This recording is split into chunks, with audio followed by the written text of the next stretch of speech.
Most business owners aren't struggling because they're bad at what they do. They're struggling because they can't explain it clearly.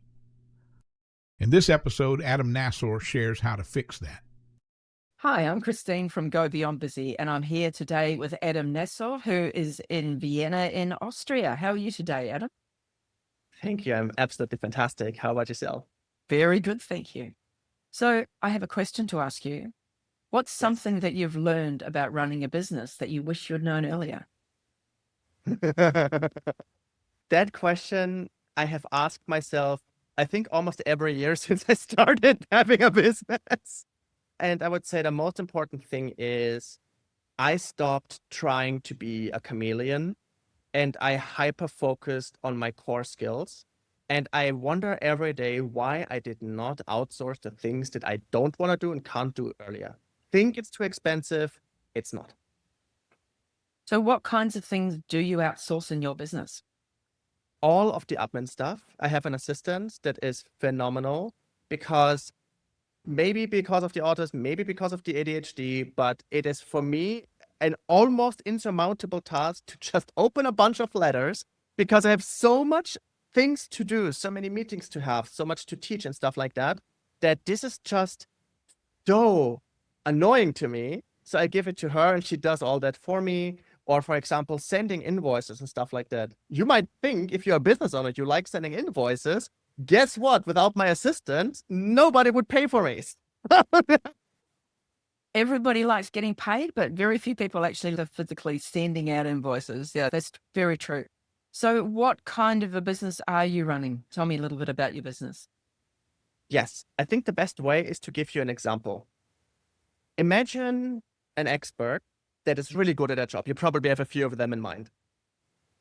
Now, some of these experts, the better they are, the harder they struggle to communicate what they do. They are perfect the moment it's about their expertise, but the moment they try to post about it or to talk about it, 20 minutes are over and you still have no clue what they do. And that is the problem that I mainly fix with them. Adapt the messaging, that it really hits home, that it is very clear, the target audience understands the value of it, and there we go. So you are advising people on how to do marketing. Is it online marketing, offline marketing? What are you doing? It is mostly online marketing. Offline, I almost do nothing. And the thing is, I don't just advise for them, but I also implement it for them. So if I, for example, tell them, hey, the copy on your website doesn't speak to what you do, then I don't just tell them that. I immediately change it in the same call and they can leave with a perfectly optimized copy again, for example. Tell me more about that. What sort of methodologies have you got? Any secret hints that we can use to implement your ideas? Gladly. So the first thing that I always say is research first. Because if you think you know your audience because you are good at helping them, that is not true. Just because you're good at helping them doesn't mean you understand them. Because the people that are already with you, that you already help, they already have been sold. But the step from not knowing you to actually wanting to buy from you, that is not the same. And I have my own proprietary Sherlock method. I actually built a bot on this as well. If you want, I can share a link to it to your audience.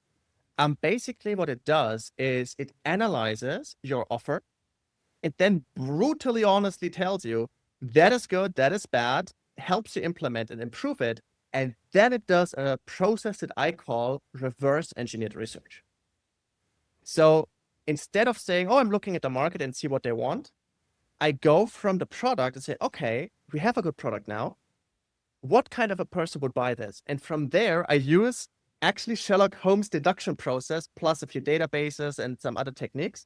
But then I deduce the potential broad target audiences, create a bunch of different avatars representing them. And then from these hundreds of avatars, I create a median that has at least 80% in common with all of them. And that is the person that we market to. And the power of this is you can market very specifically to one person, but at the same time, you hit very broadly because they all have the stuff in common. So you don't have to market to 100 people, but you're also not too niche. It sounds like you're using techniques such as using AI to help you to do the analysis. You're using maybe lookalike audiences, using things like Facebook and Google advertising, that kind of thing. Am I on the right track? Is it this kind of thing that you're doing? I do nothing with paid advertising. I'm only on organic marketing. So yes, I learned all that stuff, but I absolutely despise Facebook and I hate it so much. Yeah, it is the worst. I'm 100% convinced that Mark Zuckerberg is allergic to money and he wants to get rid of it as quickly as humanly possible by making Facebook the worst platform that ever existed on the planet. So what I do rather is, yes, I use AI, but this is a process I did even before AI was a thing. So that process used to take 3 months and cost 15,000 quid, but now it is something I can do in half an hour with my client and cost significantly less. And basically, I taught ChatGPT, I made my own bot inside of it, my own custom GPT, how to do the process. And from then, I pilot the whole thing. My client sees that I use it live together. I get the feedback of my client, and we get very specific and very deep. And so to me, it's like a speed up tool. Like it does not do the work for me, but it speeds up the process that would be tedious and long, like writing it all down, for example. So once you've identified the audience, you can then help them with the right copy. Tell me more about that. Yes. So once I have the right audience, I go hardcore with psychographics and demographics. Like they get 270 different data points on their psychographics. For example, what keeps them up at night? What is their family like? What are their values about family? How do they think about religion? All of these different things that are important, right? And what are the hidden objections they would never tell you? What are the true trigger points they would never admit? All of that. And based on that, I weave it into the copy. I build the messages on it. And sometimes I realize I just talked to an expert today. She is great at what she does. She loves her job. But because she didn't know how to write a copy, she let ChatGPT handle it. And she has a very, say, intimate business, something that really goes very deep and you need to have deep trust to work with her. But nowhere on her website is any of that mentioned. Nothing about her, nothing about her story, why she cares, what makes her. It all sounds extremely HR coded marketing speak that could not be more distant. And she was very surprised when I told her that because she didn't know. And so for these people, I implement my Forever Story system. That's a storytelling system that I developed that is based on how our unconscious mind records our life in story form. And that is something that makes storytelling multiple times more effective than the classical hero's journey. When we were talking before this, you told me that you have been involved with hypnosis for quite some time. So Yes. how do you use hypnosis techniques in your copy? Ooh, that's a very good question. So as the background for this, hypnosis to me is not a technique, but a language. I've been doing this since I was 12. And once you understand that as a language, you realize that the unconscious mind has a very specific way of communicating and a very specific way of responding to communication. So when you are able to implement that, it works. For example, the unconscious mind at the same time interprets every possible meaning of a sentence. So when I say I love you, I can say I love you, which is a completely different meaning than when I say I love you. Right? And so all of these potential interpretations are processed at the same time. So when I have certain ambiguities in a sentence that can be interpreted in multiple ways, maybe even phonetically, then the unconscious mind takes the message. Or for example, bolding is a very interesting thing. When you bold, like we have a sentence like, this will not make you a millionaire overnight, and you bold, this will make you a millionaire overnight, right? For example, then you have a completely different storyline. Of course, that was just an example. I wouldn't say you should do that, of course, right? But these are ways of communicating on a deeper level. But most importantly, the unconscious mind always responds to emotions, to storylines, and to imagination metaphors and stuff. So instead of saying, my comprehensive solution helps you engineer different processes to implement better changes inside your business, right? You could say, instead of seeing a burned out team every single day and wondering when they will quit, this will bring the spark back that made you as successful as you are today. Same thing, a different expression. Very good. So you help your clients to do this themselves, or do you write the copy for them? I write it for them, but if they want me to, then they can put their employees into my program. And then I actually also write it for the employees, which is great for them. But I also teach them, of course, how to think behind that. Because I'm 100% convinced you can't teach people anything until they understand the thinking of how it's done. That's why I love the egregore technique. Have you heard of that before? No, could you say that again? Yeah, egregore. It is a wonderful technique I learned from my hypnosis mentor, and it has incredible results. It improves the growth of an employee or anybody who learns from you so many times, so fast. And it works like this. You put the person who knows how to do it in the hot chair. And the rest of the team who doesn't know to do it yet, they don't ask questions, but they have to guess why the person did what they did. And the person just listens, doesn't give any feedback. And they have to extrapolate and understand the thinking. And then when they have their thesis, then they say yes or no and explain. And this way, the growth is tremendously fast. So how does that apply to marketing and copy? For example, I noticed that when I taught my clients, before I had a course where I taught it, right? When I taught my clients, this is how it's done, this is the formula, and so on and so on. I gave them literally everything. I even made them a bot that can write most of it for them. They still couldn't get it done. They still did it wrong. And I was like, am I a bad teacher? Are these people not made for this? What's the problem here? Is my bot wrong? And I realized, nope, it's the same thing as if you give somebody with two left hands the world's best toolkit and say, do that work. It won't work because the person's not a carpenter. They don't understand it. And that's the same principle. So I teach them the thinking behind what I do. I still do it all for them because most of them say, you know what? I love that I know it now. It helps me in the future when I hire somebody, but please do it for me. So who's your ideal client? A small business owner anywhere in the world, English speaking world? You have an interesting accent, so perhaps you know another language other than English. Describe your ideal customer. Yes, German and English speaking, no problem. It can also be worldwide. I do most of my work online.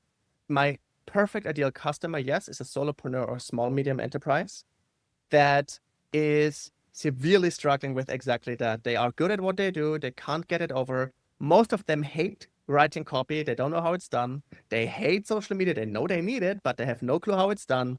And they struggle severely with it. And most of the time, they get ridiculous offers, but because they don't know, they lose a lot of money. To give you an example, one of my best clients got an offer, and now get this, for 45,000 euros down payment of a 70,000 euro program. And now think about this. What do you think she got for paying an agency basically a very good yearly salary? I will expect that they do the copy and the socials and my website and my design and everything for me. Nope. They told her to write her copy herself. Then they gave her Facebook templates for ads that were not compliant, so she got banned. Then they told her to do Facebook group marketing that did nothing because nobody wanted to get in the group. Then they told her to just tell her story every single day. That's fine. It was not fine because I didn't tell her how to tell a story. And when she asked, hey guys, I'm doing everything you say, but nothing works, what's up? The answer was, and I quote, see, now you know how it doesn't work. Isn't that also valuable? And when she then told them, like, guys, I'm paying you a lot of money to help me avoid that. Doing it wrong, I can do by myself. Then I said, you have a bad mindset. We got to kick you out, but thanks for the money. Ouch.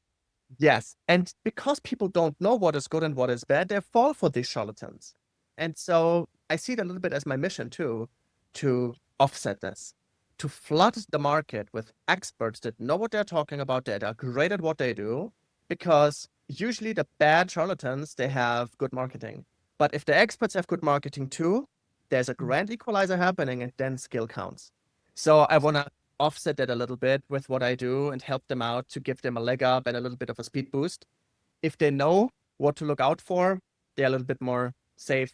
Another client of mine actually profited a lot of that. It was also the reason why he wanted to work with me, because he wasn't super sure yet, because of course it is an investment. It's not a lot compared, but it was still. And he said he got another offer and he's not sure. I said, you know what? Here's my promise. You show me every offer that you get. And if it's a good offer, I will tell you to go with them. Basically, I told him. And he sent me these offers. And I was like, I would love to tell you that's a good offer, but it's not. They asked him to pay $1,500 a month on top of a 50% commission. How is he going to make money? This is never going to work. And also for just posting 3 times a week. This is ridiculous. You've probably worked with quite a few small businesses, and a lot of these people will be experts in their field. But what's the biggest mistake that they do in their marketing? Hands down, they absolutely fail because of the curse of knowledge. The curse of knowledge says that if you are very good at something, you can't imagine anymore how it is to not have your knowledge. And because of that, you fail to speak the language of the people you want to help. You speak as an expert, they don't understand you. You can't relate to their problems anymore because they don't have your skill sets and you don't have the problem. And this mismatch in communication leads to wrong offer creation, wrong messaging, wrong marketing strategy, wrong social media presence, and it completely destroys the credibility because a true expert is not known by how much they know, but by how simple they can explain it to somebody who doesn't. Very good. Thank you. It's been lovely talking to you. I'll put some links underneath this video or wherever it is that you're watching or listening to this so that you can get in touch with Adam. And if anybody would like to have a chat with me about their business, I'm offering a free business strategy session to small business owners. Thank you very much. If this has you thinking about your own marketing, Adam's links are in the notes below the video so you can connect with him directly. And if you'd like a second set of eyes on your business, you can book a free business strategy session with Christine at gobeyondbusy.com.